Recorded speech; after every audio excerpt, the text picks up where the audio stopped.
According to Senator Dick Durbin, and first reported in the Washington Post, the president's assessment of much of the planet where the majority of people are not white came during an Oval Office meeting with members of Congress to hash out immigration policy that could impact 11 million undocumented immigrants living and working in the United States, and the untold numbers who want to migrate to the U.S., as well as a DACA fix that will decide the fate of 800,000 young immigrants who could face deportation in March if Congress does not reach a deal.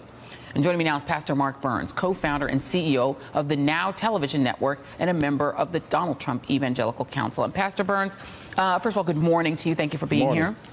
Morning. So what is your reaction to Donald Trump calling the entire African continent, all 54 countries, and significant portions of the Caribbean, including Haiti, shithole countries? Pardon my language, and I know you are a pastor. Well, if, and this is allegedly, he said, and let's just be clear, this is an alleged, because there are two other members of Republican members that were in there, and they denied that the president stated. They didn't. They denied, or they said that it didn't come down the way that it has been portrayed. The president made it very clear. One second before you go any further. The two senators you're talking about are Tom Cotton and David Perdue of Arkansas and Georgia, respectively. They did not deny that the president said it. They said they could not recall what the president said. And in fact, no one has denied it. And this is cut 6 for my producers. The White House issued a statement following what happened, and they too did not deny it. Their response to whether or not the president said what he is alleged by Dick Durbin to have said was, certain Washington politicians choose to fight for foreign countries, but President Trump will always fight for the American people. So no one has denied what he said. Well, let's just be clear. Obviously, if because again, we still don't have proof. No one's denied he said it. We don't have proof. Lindsey Graham also said he said it. Joy, we don't have proof. Lindsey Graham, we don't have proof. Excuse me, were you in the room? Because the people in the room said that he said it. Were you in the room? I don't have to be, because people in the room said he said it. There were people in the room also said that he did not say it. No, there was no one in the room. And I also have it on high authority from the White House that he did not say it. Really? High authority from the White House? So were you in the room? No. So were you in the room? The bottom line is, so can you say for a fact, Joy, that he said it? Yes, I can. Lindsey Graham. No, you cannot. You're taking other people's words for it. And you're taking other people's words. As opposed to your highly placed sources in the White House. So I'm saying allegedly. That's all I'm saying. Lindsey Graham, excuse me. Lindsey Graham, who also confirmed to Tim Scott, his fellow South Carolina senator, that Donald Trump said it, said following comments by the president, which he acknowledges, he said, I said my piece directly to him yesterday. The president and all those attending the meeting know what I said and how I feel.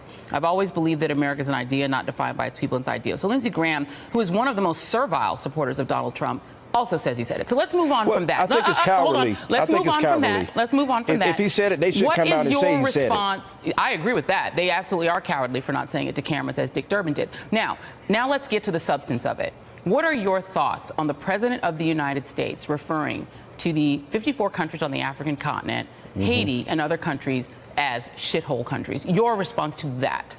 Well, first of all, it would be preposterous if it was said. I mean, I would disagree wholeheartedly to even call these countries, Nigeria, African countries, plenty of countries that are not S-hole countries. I mean, so I would completely disagree, disavow any type of a language that is spoken. That's not how I would speak, and I wouldn't want to be connected to people who would talk like that. But let's just get to the real heart of the matter. But you are connected to the president because you're on his evangelical council. His words and not his deeds. The fact is, there are many of those countries like Haiti who are in destitute. They're in the worst situations because of governments that are not taking care of their own people. Now, we're talking about people leaving their own country and coming to America, when in reality, President Trump clearly ran on a Make America Great Again policy, which is why he won. Americans want people, if they do come to America, to offer something that's going to be better for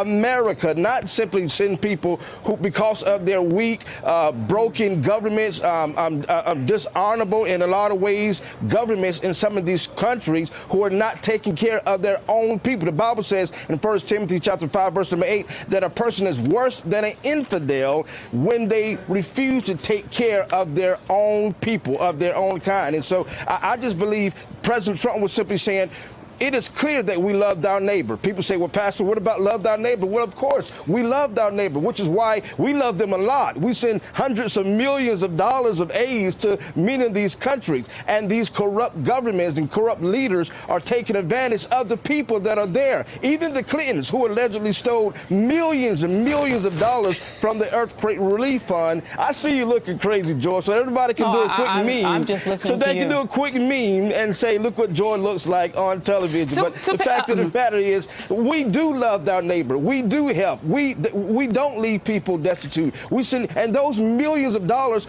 could be coming to America to help other black people, other minorities Can I in get our a word own in country. edgewise? Can I get a word in edgewise on A.M. It is Burns? your show. Okay, good. It is your show. So you quoted, I want to unpack a couple of things you said. You quoted 1 Timothy 5-8, and that verse refers to a man who would not take care of his own family and immediate family. There's another verse in the Bible, and I'm a church girl. All right, I used to teach Sunday school back in Denver, Colorado when I was in high school, so I love a Bible verse myself. Talk more church when you're on this television show. Hold on a second. No, talk we're more going to have about church Jesus this morning. when I you're on have the a show. pastor on, so I'm going to go ahead and I'm going to quote the word of the Lord. Isaiah 10:2. In the Bible says, woe to those who enact evil statutes and to those who constantly record unjust decisions so as to deprive the needy of justice and rob the poor of my people of their rights, so that widows may be their spoil and that they may plunder orphans. The Bible says a lot about caring for others and widows and orphans. The Bible verse you talked about, talking about caring for one's own family and immediate family, this Bible verse that is repeated much more in the Bible talks about caring for the least of these and widows and orphans. So you talked about, hey, hold on a second. So you talked about Haiti in specifically being a country that's not caring for its own people and that it has a government that's corrupt and a system that's broken. Then how can you, as a man of God, justify sending people back to such a country? If the country is so broken, then how can you, as a man of God, justify sending people back to that country? This is not about sending people back to the country. That's what Donald Trump's policy is. What we're you said, look at his deeds. That is his policy. The deeds Answer my question first. African American. The deeds are this. Nope. Answer my question first. African American unemployment in America is at an all-time. We're not talking about sending African Americans to Haiti. We're talking about. We're talking about taking care of Americans first. Time out. Because I'm going to get an answer to my question before you do another soliloquy. I understand that. I let you talk for quite a long time. This is the United States of America. How do you justify, sir? You're the one who said that this is about Trump's deeds. Trump's deed is to revoke TPS and send Haitians back to Haiti, a country you said is ill-equipped to take care of its own people. How do you justify that? It is not the responsibility of the United States of America to be the United States of the global world. This is the United States of America. You, Joy, I am American. Okay, so the what you're president of the United States' job, his vow and oath was to protect and to defend the Constitution of the United States and the citizens of the United States. Now, we are not leaving those people to die. We are sending aid. You're sending them to die. But we're sending millions of dollars. Let me ask you a question. Do you believe that millions of dollars that we send to Haiti and those other countries, wouldn't that money do good here in America? Wouldn't that money do good for other African Americans? Let's talk about the black mothers. Let's talk about the black fathers. Let's talk about the black single moms in America. Are you then advocating for universal health care to make sure that those black mothers and fathers in this country have universal health care? Let's talk about the NFL mothers of the NFL players who are not getting their money. Are you kidding? Let's talk about the mothers. Yes, they're black mothers. What does the NFL mothers have to do with the NFL universal mothers? health We're talking about black people in America. Let's talk about black people in America. We're talking about black people in Haiti. Let's talk about black people in America. And there is one thing that the president, I do disagree. There's one thing that the president and I do disagree with. There is one thing. Yes, I disagree that I don't think we need more, in reference to his Norwegian immigration policy, I don't think we need any more white liberals coming to America. I think we need to share it all. And when we open the door, as we open the door, we don't need more white liberals coming to this country. So are you saying that you want to have a policy based on people's ideology? So, well, Norwegians have been quite clear that they don't want to come here and give up their universal health care. This is America, Joy. I have one more country. I know where I live. Joy, one last country. I'm going to ask you one more question and attempt to get an answer to it. And there are black people in America. You know what? I'm one of them, so I happen to know that there are plenty of black people here. So am I. So what is? And they're suffering, Joy. So we're talking about Haiti. What is the role? President Trump. I'm going to give you one more chance to answer my question, and then we're going to be done here because you're actually wasting my time when you talk over me and don't answer my question. Joy, you're wasting my time when you're not talking. Oh, well, then if I'm wasting your time, then goodbye. Thank you very much for being on the show. Thank you, Joy. Bye-bye. Pastor Mark Burns.